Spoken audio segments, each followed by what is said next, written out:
Today I'm grieving. Part of my journey has been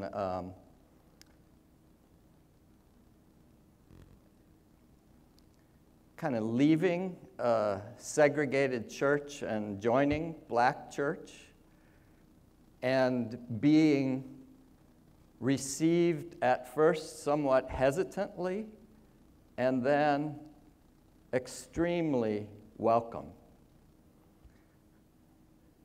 And last night, a white man went into a black church and was received, was among them for an hour, and then shot them.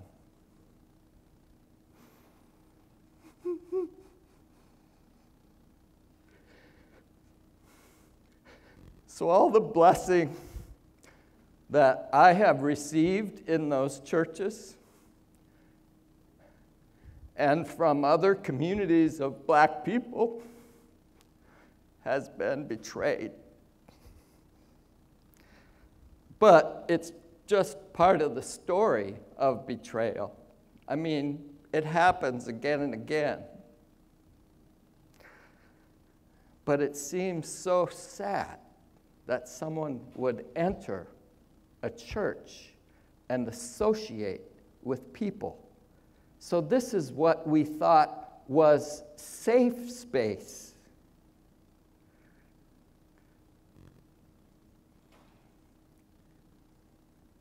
And it's no safer than it is on the street. So what I've prepared, I'm not really here to celebrate faith for justice. I just feel like well, I'll tell that story, but my story is another part of unwelcome is January 2013, was at a protest and was pulled over a barricade for yelling at the police, "Who do you protect, who do you serve?" 3 officers pulled me over a barricade, threw me on the ground.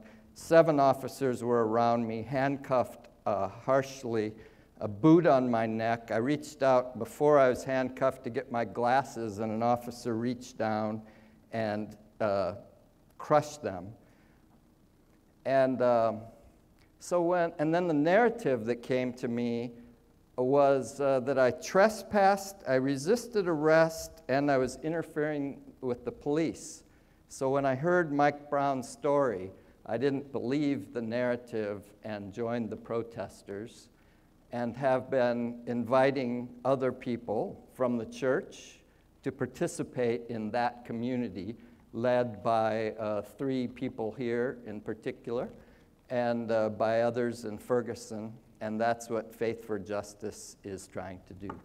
Make those connections between the welcoming community of African Americans and to resist the supremacist and violent white community, this white supremacy and the violence in that community.